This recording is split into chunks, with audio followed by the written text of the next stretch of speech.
everyone. I am Yogesh Kumar KJ from Department of Mechanical Engineering, Maharaja Institute of Technology, Mysore. I welcome you all for the course on Engineering Graphics. Engineering Graphics, a first year course of and it is common to all the engineering students who get admitted for the first year. So Engineering Graphics, so there are two words, something called as engineering and the graphics. So we might have heard of or we might have listened to the word called as graphics and we have joined engineering. So something that we will be doing graphics related activity for engineering purpose, we say that as an engineering graphics. It is not the exact definition of engineering graphics. I have just said what we will be doing. So engineering graphics. So first, in order to know what is a graphics, so we might have come across lots of graphic movies or graphic animations that are coming now. So we have seen some 3D objects, getting projected, and we say this object has been nicely graphic. This particular motion is graphic. This particular animation is a good graphic object. So these are the things that we have spoken when we see some movies like Avatar, and recently we have seen some English movies where like Marvel's Avatar as well as Mr. Captain America and so on, where the graphics is put in a huge way. So to be going in detail to the subject, we will not be doing those graphics which are done in the movies. So the basic fundamentals, how those graphics will be done, how those things are brought onto the screen, the basic fundamentals, the scratch point of those things will be learned, will be studied in our engineering. So we might have seen, we might we might come to know what graphics we will be doing in our engineering life. So to understand that, so we should start understanding few basic things like the difference between a drawing as well as the difference between a drawing and a painting or an art. So these things are very important.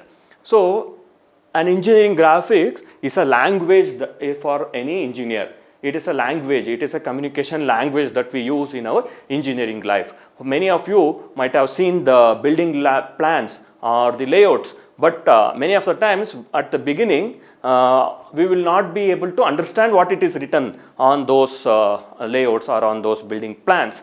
To understand that some information or some knowledge is required. So that sheet of paper on which the drawing is present is speaking something to you, but we are not able to understand that language. So it is a way of communication between the two engineers. So the way of communication between the engineers, where we will be writing some civil drawings, we call that as a civil drawings, we call it a civil drawing. If the drawings are related to machine components or any components that are used in the machines, we call that as a mechanical drawings or a machine drawings. If those drawings are written only for representation of few things like an animal or some object like tree or scenery, we call that as an artistic drawing. So we should make ourselves clear there are different varieties of drawing. So all these varieties put together, we call that as something called as graphics. So but there is a difference between an artistic drawing and an engineering drawing. So we should understand the difference between an artistic drawing and an engineering drawing. In artistic drawing, what an artist does is he will write the diagram of an animal or a parrot or a scenery just with an idea of his imagination. He will write the object size, he will come up with the size of the object, or he will just give the shape of the object, but he will not take into consideration like dimensions, like some representation, some annotations. He will not at all consider those very important things. So since he doesn't consider the dimensions and some annotations, we cannot call that as an engineering drawing. We just call it as an artistic drawing because it gives you an just an object that is being drawn, or it is an artistic work that is being shown. So we cannot call that as an engineering drawing. But what does an engineer do? He will consider the dimensions, he will consider the geometric representation of a material, he will consider the annotations, he will take into consideration of many things that a drawing should have. So a drawing written by an engineer is different, a drawing written by an artist is a different. So the drawing that we have done till now from our childhood days to our PU level is something like an artistic drawing where we are not worried about the dimensions, we are worried only about the shape of the object, But in our engineering, we are very much interested and we are very worried about the dimensions. Each and every minute dimensions are very important for us in our engineering life, because without those dimensions, without those representations, without those annotations and the standards, I cannot give those drawings to another person who is going to build the model for us. So I said at the beginning, this is a language, a communication language between two people, whereas in artistic it communicates the thing only from the artistic point of view, but as in the engineer point of view, to communicate we want some dimensions, representations, annotations and standards has to be followed. So we should follow certain standards to communicate between two engineers. So what has to be done? What will be done in our engineering graphics syllabus? So let us understand the basic thing. So always we should know what is the simplest drawing that I can draw, what are the easiest drawing that I can do. So if I throw you a question, what is an easiest drawing that you can draw? So you might think to draw an apple is an easy, to draw a hut is easy, but please, I said, it is not an artistic drawing. We are in engineers, so we should think from engineer's point of view. So once we say an engineer's point of view, an engineer view is different, an artistic view is different. So an engineer views an object only with all the standards that he has learnt. So for me or for all of us in engineering, the simplest drawing or the easiest drawing that I can do is a point. That means the easiest drawing I can draw is a point. So what is this point and how to represent this point? This point, what I've written, has got lots of details, like I have written out some distance. What is the distance at which I have written from the floor? At what distance I have written from with respect to the wall? At what distance I have written this point with respect to the roof? All these dimensions are required to say at what location this point is placed.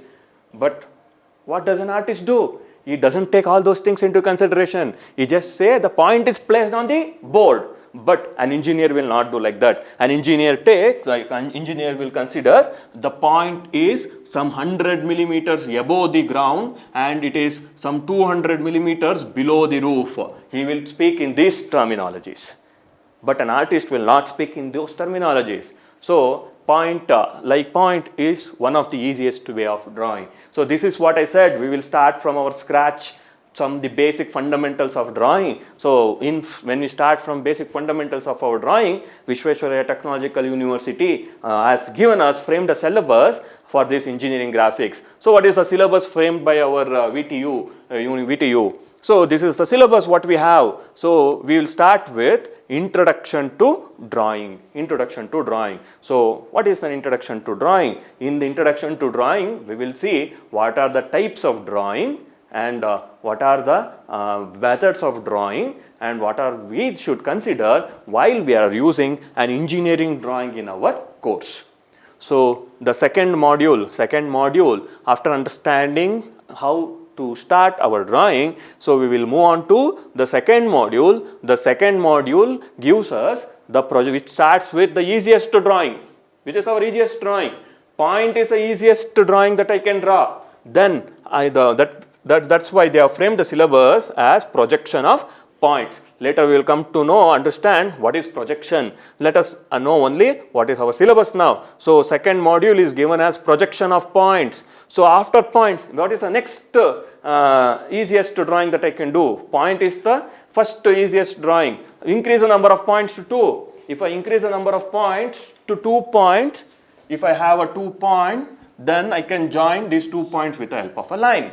So the next complex drawing that I have after points is a line. So we should understand how the line is being projected, how the line is going to be represented. See, an artist will look this line as a line. The line is horizontal, or he will say the line is vertical, but an engineer will not treat this like this. Like an artist, he says the line is horizontal, it is resting on the ground, it is resting on the wall, it is at certain angle, or it is certain inclination. He will speak with these terms.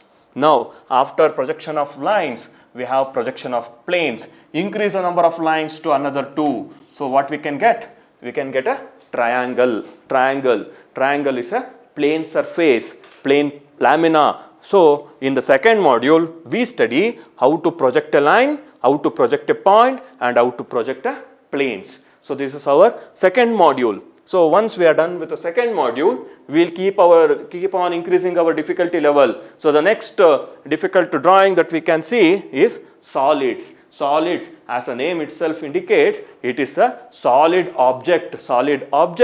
It is made up of number of planes. If I can take a rectangular prism, it is made up of 1, 2, 3, 4, 5, 6 faces, 6 planes. It is made up of 6 planes, and the projection of this, how a solid will look once it is kept on the horizontal plane, once it is kept on the vertical plane, all those things we will study in the third module, that is projection of solids.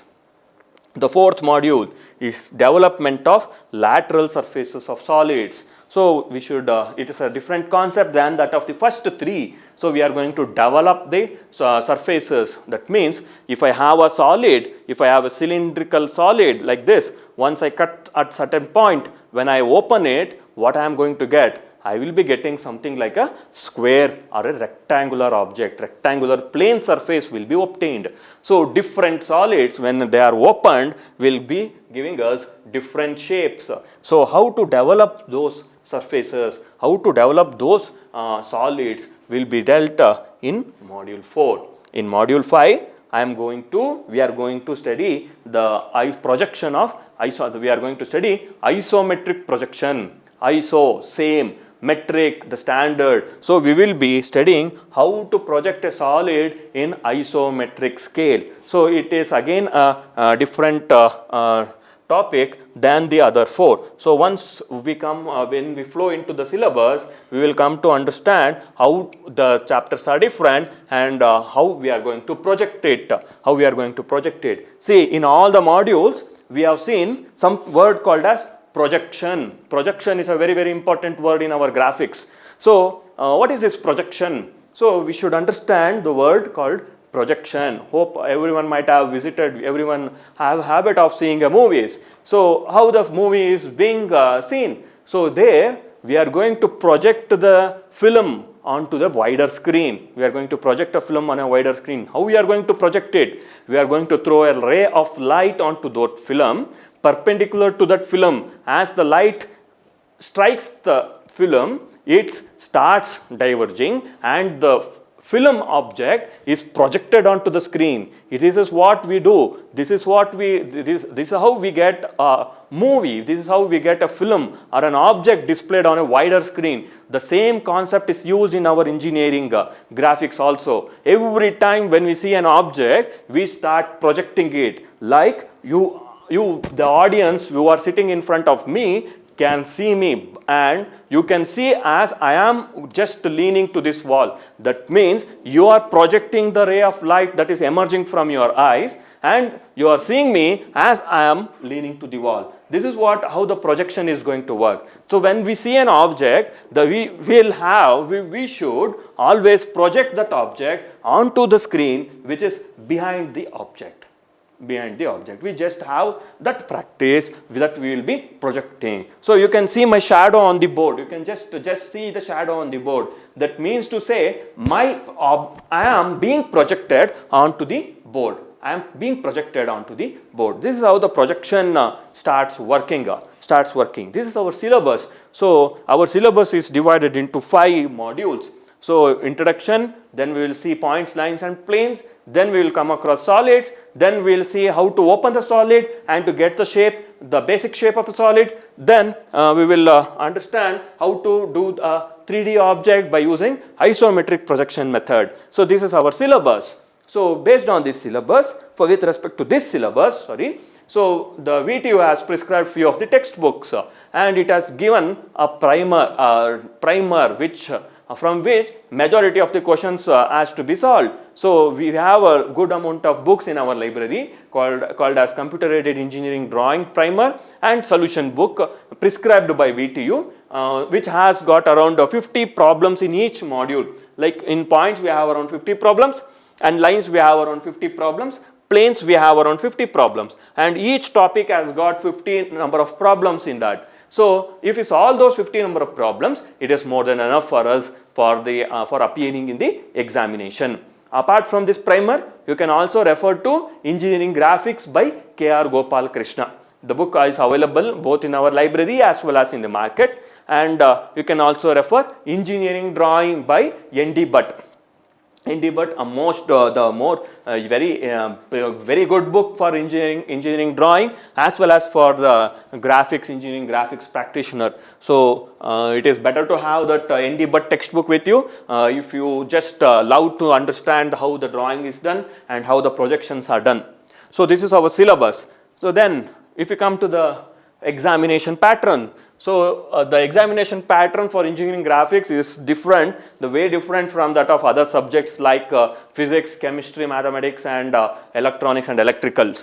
So because the majority of the work in engineering graphics will be done in the laboratory. Like we have a good computer lab, computer CAD lab, we'll be solving most of the problems, we'll be spending around 60% of our time in our laboratory. Based on that, the examination pattern is different and it is as it is written on the board. So we will be getting 1, 2, 3, 4, 5 questions in our question paper. 5 questions in our question paper where we are supposed to answer only 3 questions. I said it is different from that of rest of other subjects that are available in our first semester. So how the question paper pattern will be? The question paper pattern goes like this. From projection of lines, we will be getting 1 question for 25 marks. From projection of lines, we will be getting 1 full question for 25 marks. And from projection of planes, we will be getting 1 question for 25 marks.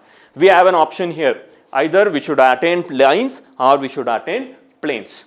So we have an internal option between lines and planes. So 25 marks will be obtained either by attending lines or by attending the projection of planes.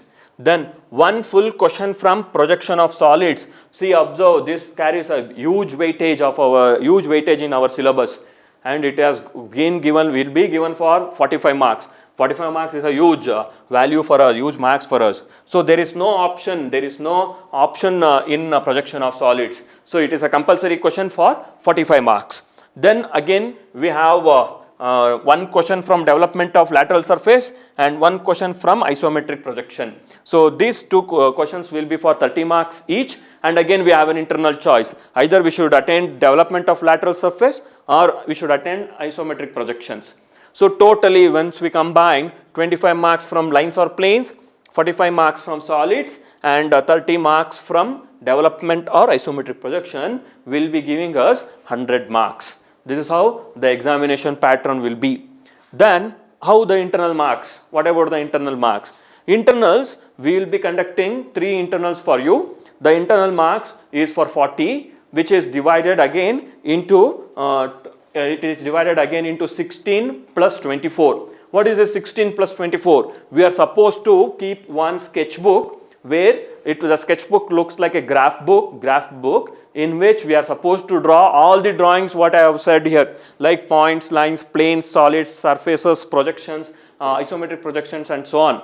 So the sketchbook will be considered for 24 marks. Along with the sketchbook, the drawings that we have done in the sketchbook has to be again done in the system, in the computer lab with the help of Solid Edge software. So the sketchbook plus the printout carries 24 marks, whereas the internal assessment will be conducted for 16 marks. So 16 marks IA, 16 marks IA plus 24 marks for sketchbook, which gives you 40 marks. 40 marks. So everyone should purchase a sketchbook which should be preserved throughout the semester till the end of the examination. So which will give us 24 marks along with the printouts, whereas the class internal assessment will be for 16 marks. 16 plus 24 gives us 40 marks for us in the internal assessment. And out of this 100, so the sketchbook, again in the examination we should draw the sketches and we should do the computer work also, system work also. For sketchbook work, the sketchbook work carries 40% of the marks. For example, for 100 we will be giving 40 marks for the sketchbook, whereas 60 marks, 60% of the marks, 60% weightage is given for system work. That means if the printouts will carry 60 marks, the sketchbook will carry 40% of the marks. So it is very important for you to even understand how to use the computer while doing the graphics or while solving the problems in engineering graphics. This is what our syllabus and scheme of examination looks like.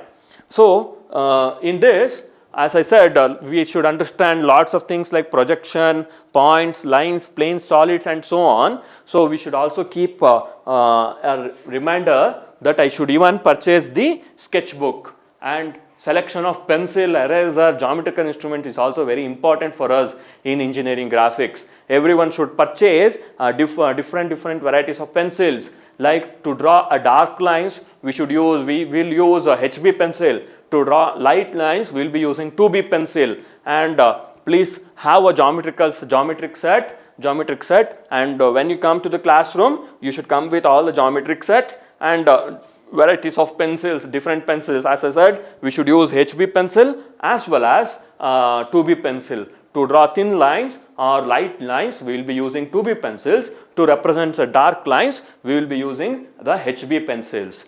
So this is a small introduction about the syllabus as well as the examination pattern. If I keep on extending based on this, that what we will be studying in this subject. This subject is very interesting subject, as we are going to draw. We will start with drawing. We enjoy how to draw. We enjoyed drawing or painting class from our childhood days. Again, even here in engineering also, we will start with our drawing. We should improve our drawing skills. To improve our drawing skills, we will be understanding how to use the pencil and what way I should use, how to grip the pencil. Everything will be taught to you in this engineering graphics. So once you enter into this classroom of engineering graphics, I request everyone to have a big amount of imaginations. Without any imagination, we cannot proceed further, because lots of things requires some imagination of that particular object. Like when I say object is standing that 10 meters away from you, you should have control or have a sense of what we should be the 10 meters distance. So these are the things that imaginations will work. So I request everyone to have a bit of imagination for better understanding of this subject. So when in the next session, I will be telling you about brief in detail about introduction to drawing and how the drawings are evolved and what are the planes that are being present, what are the classification of drawings we have. We will see in the next session.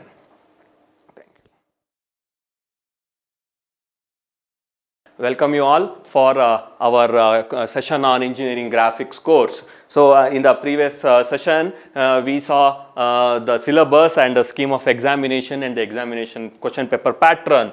Now let us go into our syllabus, module 1. Module 1 is introduction to drawing. It is the simplest module where we will be understanding what are the types of drawings and how the drawings notation, symbols, representation has to be done. So what is this drawing? Drawing is defined as the art of representing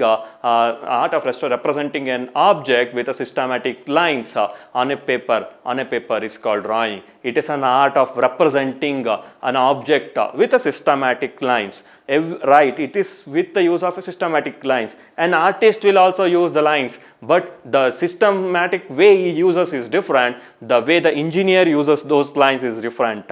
So where artist is worried only about the size and shape of the object, whereas an engineer is worried about dimensions, annotations, standards, and many other things, materials, and so on.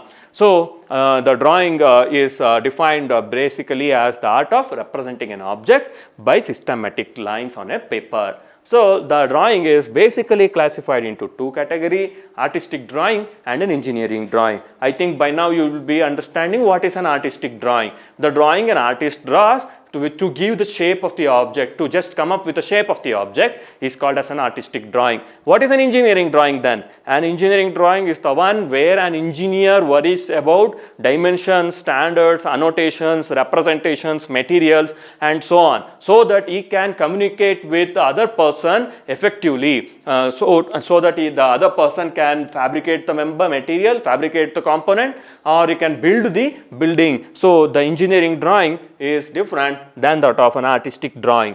So what are the engineering drawings that we can see, we can know? Says this is the first basic course in our engineering, and here we will be understanding the basic concepts of our engineering life in drawing domain. So the engineers, those engineers who use the drawing skills to come up with a building layout and some of these building drawings and so on. So we call those drawings as civil engineering drawings. The drawings that are done by civil engineers are said to be as a civil engineering drawings. Yes, of course, mechanical engineering has got huge scope in drawing, and it is very important in mechanical engineering, because a mechanical engineer has to draw the drawings of any machine component, any machines, any mechanisms. All those mechanisms, the basic foundation for a machine will start from the basic block, it will start from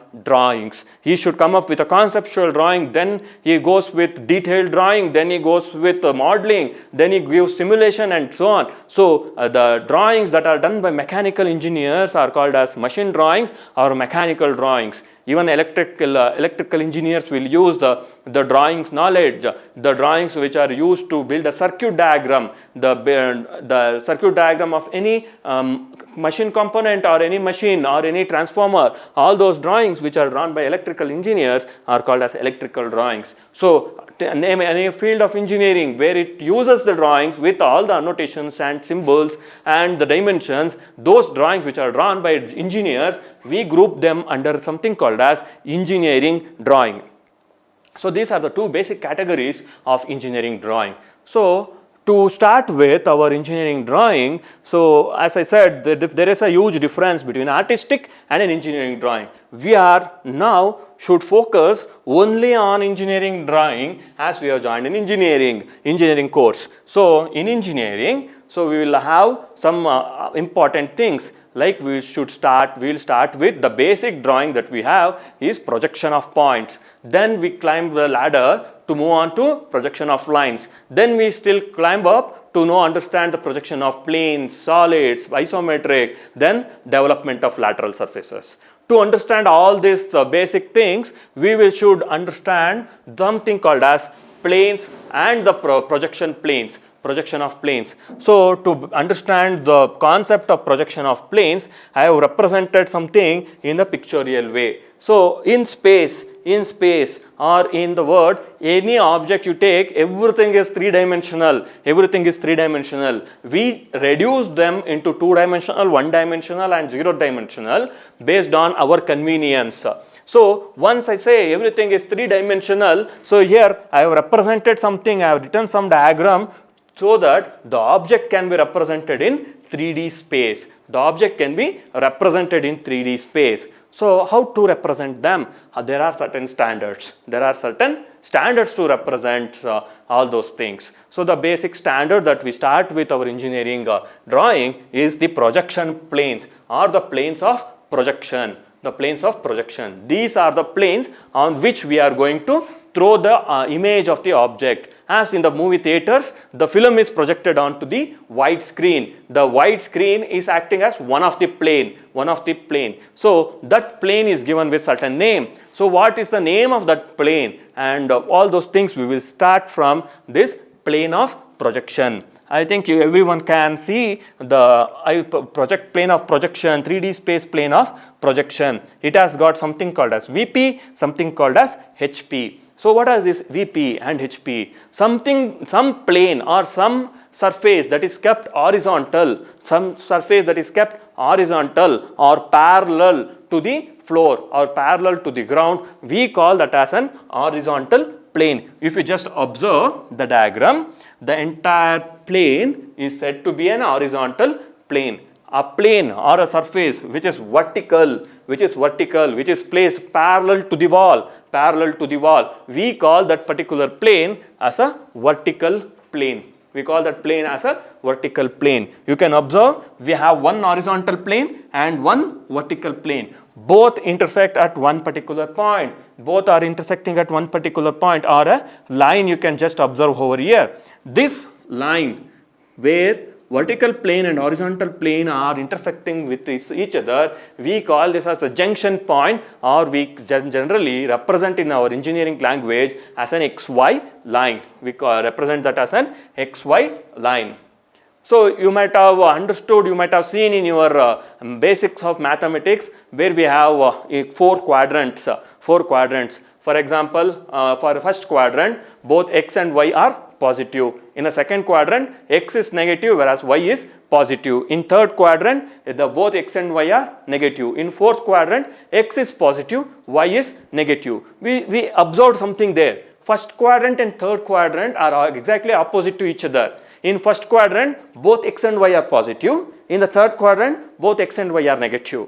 That means they are opposite to each other, or they are crossed with each other. Same thing happens in case of second and fourth quadrant. What happens in second and fourth quadrant? X is negative, Y is positive. X is negative, Y is positive. What happens in the fourth quadrant? X is positive, Y is negative. This is in our mathematics. Similar thing happens in our graphics also. You can observe I have represented something called as first, second, third and fourth. These are called as quadrants. First quadrant, second quadrant, third quadrant and fourth quadrant. In our projection, we have very important thing starting called as angle of projection. We have 4 angles of projection. First angle projection, second angle projection, third angle projection and fourth angle projection. What is the first angle projection? The first angle projection as well as the quadrants are related to each other. So let us understand one by one. Let us start with our first quadrant or first angle projection. In first angle projection, what happens is the object, if you consider myself as an object and the board as the plane and you audience as an observer. You are the observer for me right now. So observer, object and the plane. So here in the first angle projection, the object comes in between the observer and the plane of projection. In first angle projection, it is said that the object is between the observer and the plane of projection. So you are seeing, the audience, you audience are seeing my front view. You are seeing my front portion of my body. So this view where you are seeing me is called as the front view. You are able to see my front portion of the body. The view that can be said to that view portion is said to be a front view. So in first angle projection, this is the definition of first angle projection. In first angle projection, the object is between the observer and the plane of projection. The object is between the observer and the plane of projection. Here I just taken a portion from the 3D space and I have represented the first quadrant here. So where you are observing vertical plane and an horizontal plane. You are the observer. You are the observer here. You are able to see vertical plane as directly you are able to see the wall. If the object is not present, you are able to see the wall. If the object is present, you will see the object first, then you are able to see the plane. So once you are come across the object, you will start projecting the object onto the plane that is next to the object. The plane that is next to the object is the board. So object is between you, the observer, as well as the plane of projection. This condition we come across in first quadrant or in first angle projection. See, in first angle projection, in whatever the position the observer is, but the concept remains the same. Now let us think in the other way. You are the observer. This is my front portion. I will just turn myself to the side. So now this is my side view. So you are the observer. My side view is here and the plane is present. So again observe that object is coming between the observer and the plane of projection. Now come to the top. The observer is here and object is here. So you will be projecting my head onto the ground. Again, observer, object and the ground. So object will come in between the observer and the plane of projection in case of which quadrant? First quadrant. In case of first quadrant. In first quadrant, the object will always be in between the observer and the plane of projection. This is the condition in case of first quadrant or in first angle projection. Now let us move on to the second quadrant. In second quadrant, what happens? In second quadrant, the observer is there only. The observer is here itself. But the object has moved behind the plane. That means to say we have a plane over here. We have a plane. Just imagine, I said a bit of imagination is required in our graphics class. So we have a plane and I am standing after that plane or behind that plane. So who is coming in between you as well as the object? The plane of projection is coming between you as well as observer as well as the object. This condition where the plane of projection is between the observer and the object, this condition we call it as second quadrant condition or second angle projection. See, I have taken a cut portion of the 3D space of plane of projection. Observer is here, object is behind the vertical plane, behind the plane. So you are here, plane comes the next, then comes the object. So plane is between the observer and the object. Whereas in first quadrant, observer, object, then comes the plane. So object is between the observer and the plane of projection. Whereas in second, object is behind the plane of projection. Whereas between the observer and the object, we have a plane of projection. Now let us move on to third quadrant or a third angle projection. Third angle projection. In third angle projection, many things are going to change. Like the object is behind the plane and it is below one more plane that you just observe here. This is the vertical plane we had. This is an horizontal plane. Now the object is here. Object is here. Object is behind the vertical plane and below the horizontal plane. It is just below the horizontal plane. This is completely reverse to that of the first quadrant. Whereas in first quadrant, what was the option? The object was above the horizontal plane and the object was in front of the vertical plane. Whereas in third quadrant, it will be below the horizontal plane and behind the vertical plane. This is the case of third quadrant or third angle projection. Let us move on further for the fourth quadrant where the object is below the horizontal plane but it is in front of the vertical plane, in front of the vertical plane. Again here the object is between the observer and the plane of projection but it is below the horizontal plane. These are the four quadrants that we come across in case of projection in plane projection, plane of projection. So all these things, all the four quadrants are very important and they are very essential for understanding the concepts of engineering graphics. Without understanding the concept of first quadrant, second quadrant, third and fourth, we cannot proceed further. So it is very, very essential to understand the concept of first, second, third as well as fourth. In the next session, we will take only the first quadrant and we will understand what are the conditions that is possible in case of first quadrant and what are the conditions that is possible in second quadrant, third as well as fourth. By taking one by one, piece by piece, we will understand and we will solve few of the problems for better understanding of the planes of projection. So let us meet in the next session.